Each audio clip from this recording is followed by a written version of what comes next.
Hello दोस्तों, मैं आपका होस्ट और दोस्त रजत भारद्वाज स्वागत करता हूं आपका एक और नए वीडियो में। क्या हो दोस्तों, आपकी सरकारी नौकरी लगे और एक ऐसे गांव में लग जाए ना जहां का रेलवे स्टेशन एक हॉन्टेड रेलवे स्टेशन है और आप इतना ज़्यादा परेशान हो जाए ना कि आपको वो नौकरी छोड़नी पड़ जाए। आप बिलीव नहीं करोगे, ये एक रियल स्टोरी है एक ऐसे आदमी की ना जिसकी पोस्टिंग एक ऐसे गांव में हो जाती है जहां का रेलवे स्टेशन इतना हॉन्टेड था ना कि उसने उस नौकरी को छोड़ दिया भाई, डर के मारे। तो आगे मैं यही स्टोरी आपको सुनाने वाला हूं, तो पूरी स्टोरी सुनने के लिए वीडियो के एंड तक बने रहें। पहले चैनल का इंट्रो, फिर आपने वीडियो पर बने रहिएगा।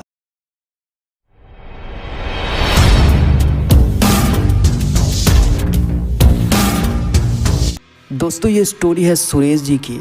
उनकी पहली जॉब ना एक प्राइमरी स्कूल में लगी थी और वो जो लोकेशन था ना वो इतना पिछड़ा था ना कि आप गूगल पे भी सर्च करोगे तो आपको वो गांव नहीं दिखेगा। और वहाँ का जो स्टेशन था वो एक हॉन्टेड स्टेशन था। इसके बारे में उनको बिल्कुल भी पता नहीं था। पहला जॉब था, वो बहुत एक्साइटेड थे।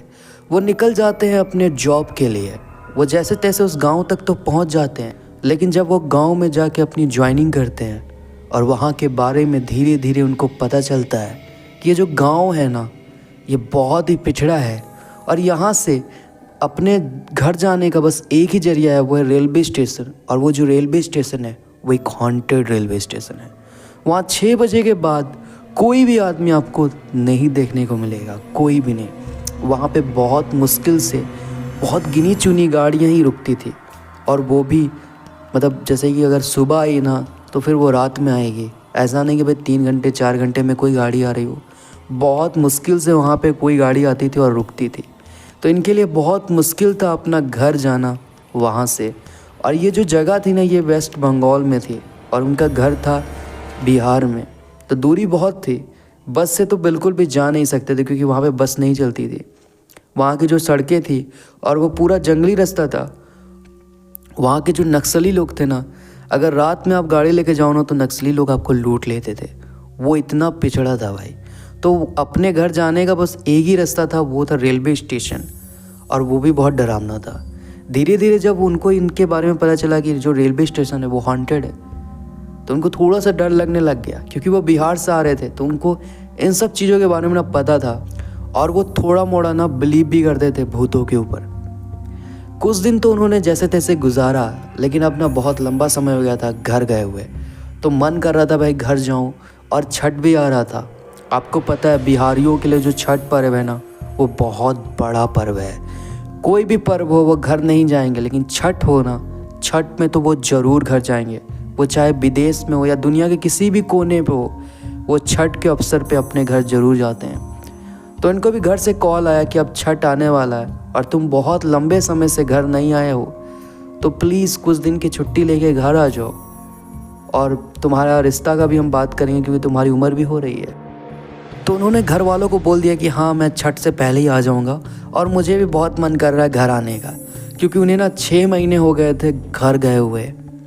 उन्होंने गाँव के लोगों से पूछा कि यहाँ पे टिकट कहाँ मिलता है, तो वो बोले कि रेलवे स्टेशन के पास में एक जगह है, वहाँ पे आपको ट्रेन की टिकट्स मिल जाएगी।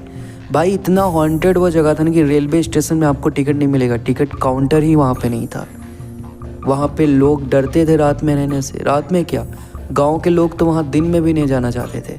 इसलिए वहाँ पे जो टिकट काउंटर था ना वो रेलवे स्टेशन के बाहर एक थोड़े से जहाँ पे कुछ दुकानें हैं ना वहाँ पे खोला गया था। तो रमेश जी वहाँ चले जाते हैं और वो खोजते हैं टिकट। उन्हें कोई भी टिकट नहीं मिल रही थी।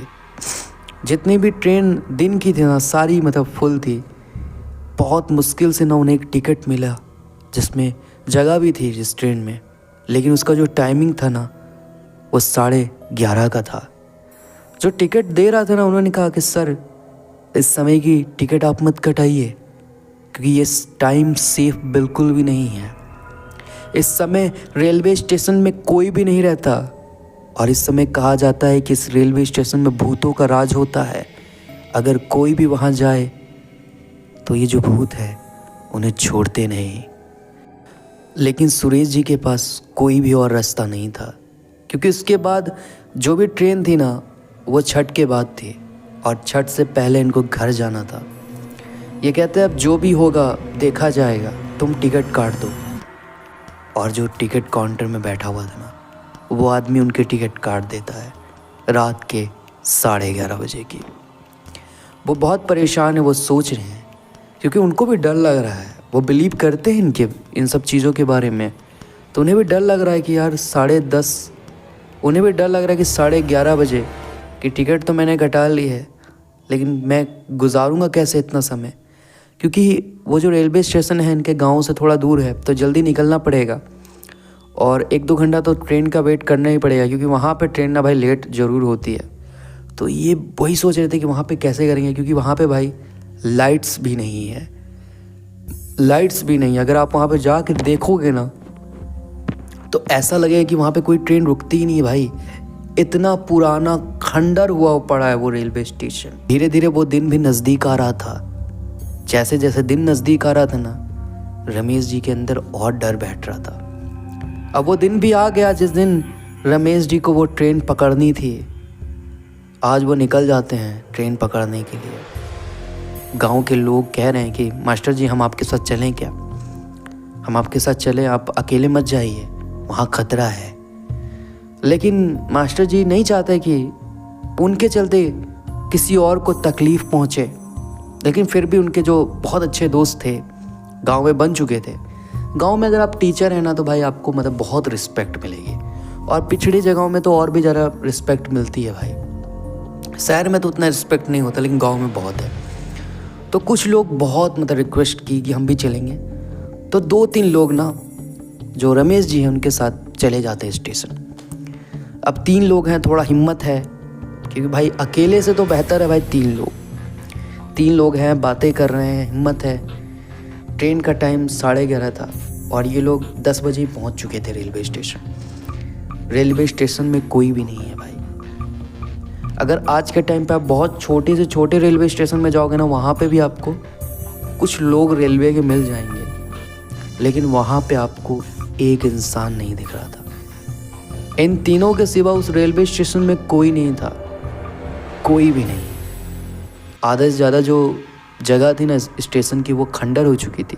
बस यही एक प्लेटफॉर्म था जो ठीक था, यहाँ पे ट्रेन रुकती थी, इसलिए बैठने उठने की जगह थी। फिर भी यहाँ पे भी बहुत सारी जगहों में ना भाई पेड़ पौधे उग चुके थे। उस समय फ़ोन वोन तो होता नहीं था कि भाई टाइम पास कर ले, तो ये लोग अपने में बात कर रहे हैं एक दूसरे के साथ ना कि मास्टर जी आप आइएगा तो ठेकुआ लेके आइएगा, है ना, और बड़ा मिस करेंगे आपको, आप जा रहे हैं यहाँ से, कब आएंगे, ऐसी बातें हो रही थी। इतने देर में ना अचानक से पीछे से कुछ गिरने की आवाज़ आती है, मानो जैसे कि कोई लोहा वहा हो गिर गया हो। अब ये जैसे गिरती है ना भाई, वो तीनों लोग जो बात कर रहे थे ना वो चुप हो जाते हैं, एकदम खामोश। तीनों की धड़कनें सुनाई दे रही थी एक दूसरे को, इतनी तेज़ धड़क रही थी उनकी धड़कनें। वो डर चुके थे, वो जानते थे कि आज कुछ ना कुछ तो ऐसा हो के रहेगा जो उन्होंने कभी सोचा भी नहीं होगा। तीनों की हिम्मत नहीं हो रही कि वो पीछे मुड़ के देखें ये किस चीज़ की आवाज़ थी। मास्टर जी कहते हैं, जो रमेश जी है ना, वो कहते हैं ये आवाज़ क्या तुम्हें भी सुनाई दी? हाँ सर मुझे भी सुनाई दी है। ये किस चीज़ की आवाज़ है? मास्टर जी ज़्यादा उधर ध्यान मत दीजिए आप, हमें बस रेलवे स्टेशन, हमें बस ट्रेन पकड़ना है, हमें आवाज़ की तरफ ध्यान नहीं देना चाहिए। मगर ये आवाज़ थी किस चीज़ की? मास्टर जी मत सोचिए, इतना मत सोचिए। ये बहुत डरी हुई सहमी हुई आवाज़ में वो जो मास्टर जी के साथ आए हुए लोग थे ना, वो उनको कहते हैं। अब धीरे धीरे वो इन चीज़ों को भुलाना चाह रहे हैं। ये जो आवाज़ आई थी ना उसको भुला देने का। बहुत देर हो गया, अब धीरे धीरे 11 भी बज गए, बस ट्रेन आने वाली है। अब ये लोग बस बोल रहे कि ट्रेन आ जाए, बस इनको चढ़ा दे और घर चल जाए भाई, ये रात निकल जाए, क्योंकि ये रात बहुत डरावनी थी। फिर से आवाज़ आती है, अब बिलीव करोगे आवाज़ आ रही है, और इस बार जो आवाज़ थी ना वो किसी चीज़ के गिरने की नहीं थी, इस बार किसी लेडी की आवाज़ थी। और वो ना साफ अक्षरों में रमेश जी का नाम ले रही थी। ये जो आवाज़ थी, इसको सुनने के बाद वो जितने लोग थे ना, सब बहुत बुरी तरह से डर जाते हैं। वो समझ जाते हैं ये जो स्टोरीज़, जो इतनी कहानियाँ थी रेलवे स्टेशन की, वो झूठ नहीं थी, वो सही है। और सच में यहाँ पे जो चुड़ैल है, जो भूत है, वो भटकते हैं। वो रमेश जी का नाम ले रही थी और रमेश जी की हिम्मत नहीं हो रही कि वो पीछे मुड़े देखें। वो नाम ले रही है, बुला रही है उसे कि इधर आ जाओ, तुम्हें कहा था ना कि यहाँ मत आना रात में, मगर तुम नहीं माने। अब धीरे धीरे वो जो आवाज़ है ना, वो और तेज हो रही है। ऐसा लग रहा है कि वो जो आवाज़ है वो धीरे धीरे धीरे धीरे उनके नज़दीक आ रही है। जैसे जैसे वो आवाज़ नज़दीक आ रही है ना, ये तीनों डर रहे हैं। ये तीनों धीरे धीरे एक हो गए हैं। इन्होंने एक दूसरे का हाथ पकड़ लिया है कस के कि अब जो होगा देखा जाएगा। वो आवाज़ धीरे धीरे नज़दीक आ रही है। इन्होंने जैसे पीछे देखा ना, ये देखते हैं कि दूर में एक साया सा बना हुआ है जो बहुत ही डरावना लग रहा है। और वो साया जो है ना, बहुत ऊंचा है। ऐसा लग रहा है कि 10-11 फीट का साया है, बहुत डरावना सा। और वो इशारा कर रहा है रमेश जी की तरफ। आप सोच सकते हो ये कितना डरावना होगा। रमेश जी की धड़कन पूरी तरह से तेज हो चुकी है। उन्हें समझ नहीं आ रहा है कि वो क्या करें। तो दोस्तों, आप लोगों को क्या लगता है कि आगे क्या होगा? क्या वो जो चीज़ है, वो जो साया है, इन तीनों को मार देगा, या ये तीनों बच जाएंगे और रमेश जी ट्रेन पकड़ के अपने गांव चले जाएंगे?